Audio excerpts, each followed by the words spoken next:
Hi, I'm thrilled to have Chris Gunness with me this morning in Canada. Chris, you've had a long association with UNRWA. You know as much about UNRWA kind of operations as anybody I know. And thanks very much for spending a few minutes with me talking about the current situation in Gaza.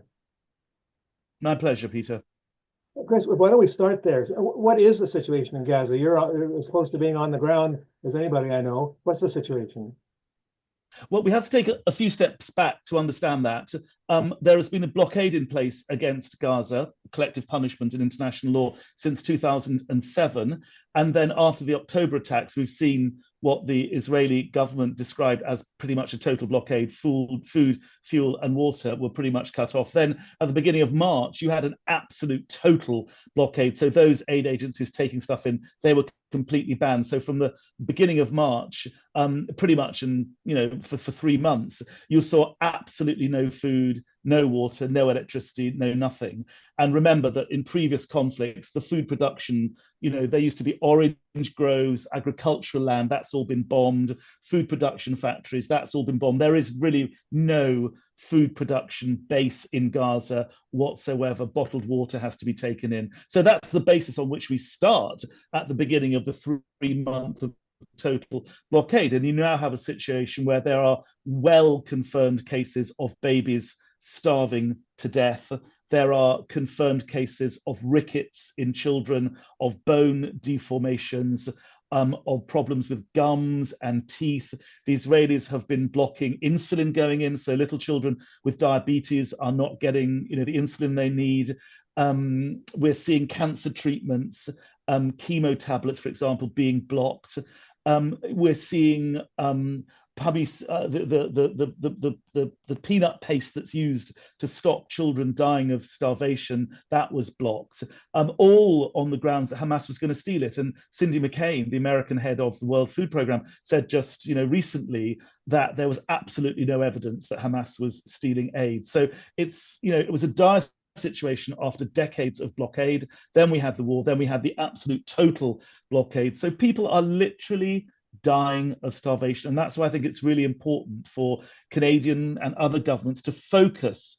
There used to be such staunch supporters of the United Nations in all its manifestations, peacekeeping, humanitarian, political missions. Canada has been such an amazing supporter of the United Nations, and Canada needs to step up to the plate. And I hope that with a new broom and with perhaps a fresher, more humane outlook coming from Canada, things might actually change. I certainly think that would be great if that were to happen, if we can find ways to encourage it to happen. Chris, is UNRWA now operating in Gaza, distributing food? What's the function there? Well, I mean, the really interesting thing is that despite two Knesset bills outlawing UNRWA, despite the extraordinary blockade on the whole of Gaza, UNRWA has 12,000 staff inside Gaza. And if anyone can get hold of whatever food there is and distribute it to people, UNRWA has shown that it can do that. So throughout this conflict, I don't want to call it a war because I don't think it is a war.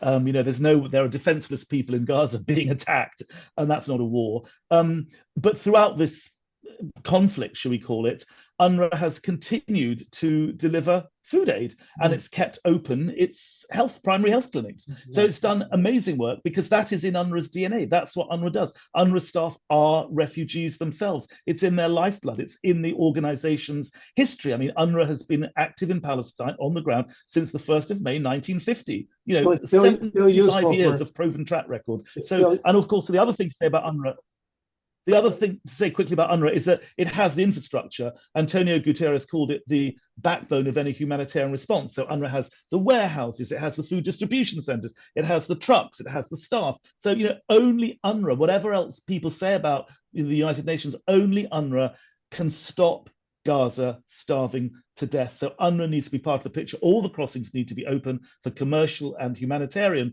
traffic, and UNRWA needs to be put back on its feet. But if you can get the food and materials inside, they can distribute it. Now, what about this new, I can't remember the acronym for it, this Gaza Humanitarian Fund, which incidentally I call the Genocide Humanitarian Fig Leaf, the GHF, because frankly, that's a joint Israeli-American institution. Yeah.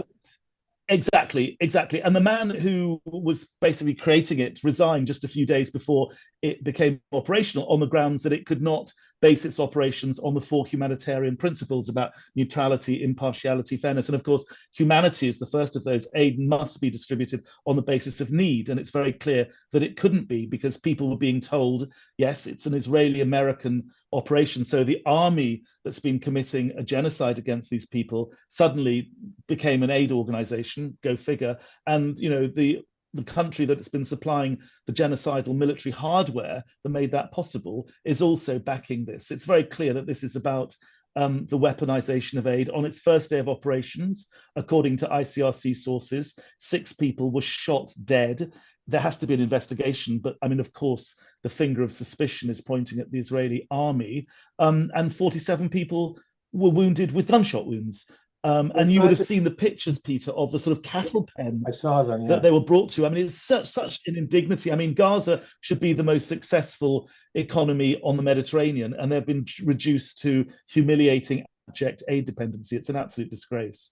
Chris, that GHS operation, they would presumably, people would have to come to them and show some kind of ID, so it's a way for them to say, you get food and you don't, or you get food and you get arrested. I don't know how they weaponize the food. How will they use it to their advantage?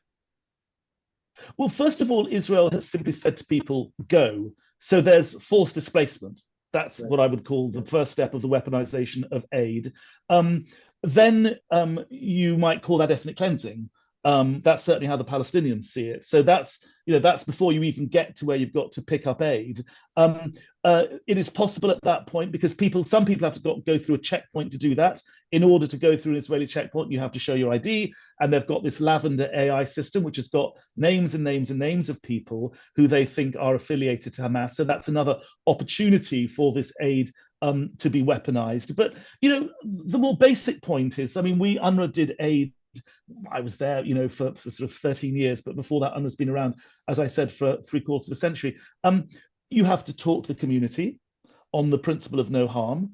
You have to prepare the community for the aid to be received. You have to prepare the infrastructure and the networks. You have to make sure that everything is up and running. And to do that, you need the infrastructure. You need the history. I mean, UNRWA, through all these decades of distributing aid in Gaza, has built up a really trusting relationship with the Palestinian refugee communities. An organization created by America and Israel, even if it were to be able to, I suppose, vaguely distribute aid equitably, there isn't that history. There's deep, deep suspicion. As I say, an army that's been committing a genocide is suddenly distributing aid.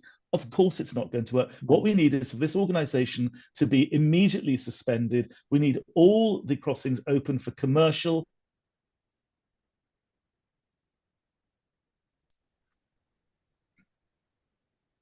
Go ahead. You were frozen, so I paused it for a second. Now you're recording again.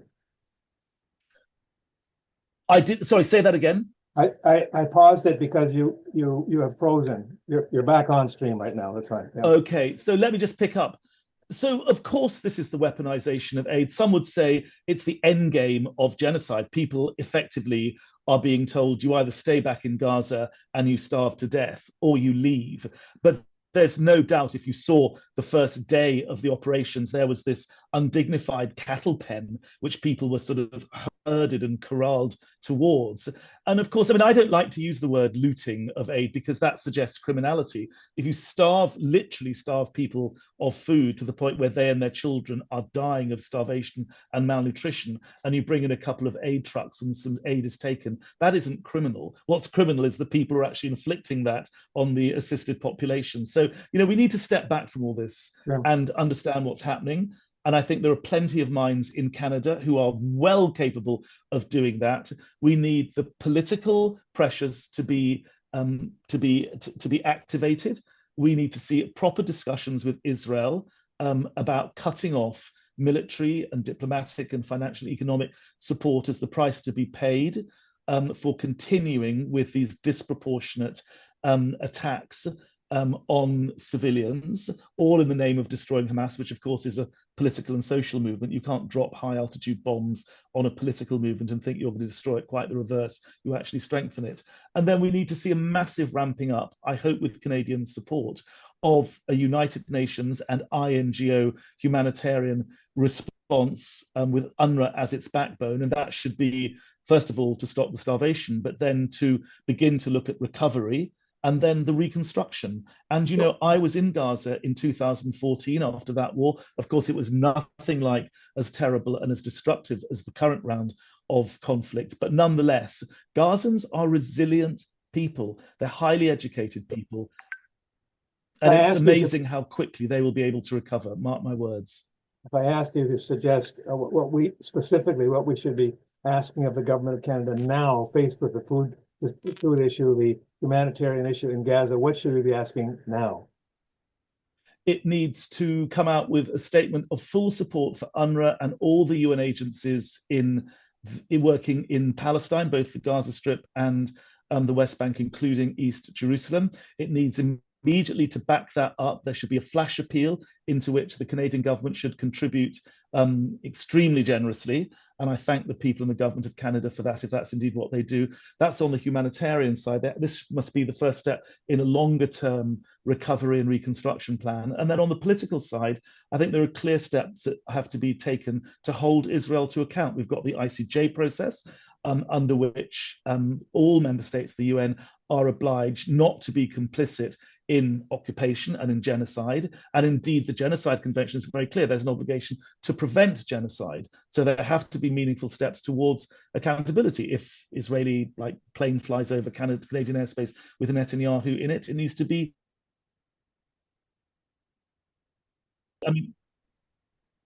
so I keep getting a voice saying recording in progress. That's the kind of thing I think which Canada, on the humanitarian track, it's very clear what has to happen. And I think on the political side, there has to be a discussion, but I've given some options, you know, accountability through the ICC, the International Criminal Court, which has issued an arrest warrant for Netanyahu and his former defense minister, Yoav Gallant.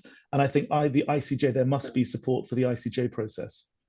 Chris, thank you very much for this. Chris Gunness is formerly a spokesman for UNRWA, now obviously quite active in trying to educate people around the world about the situation in Gaza and about the important role that UNRWA plays. Chris, thank you so much for taking the time to spend with us. Peter, it's a real pleasure to talk to you and to your audience. All power to you, and thank you all very, very much to the people in the room. We're very grateful.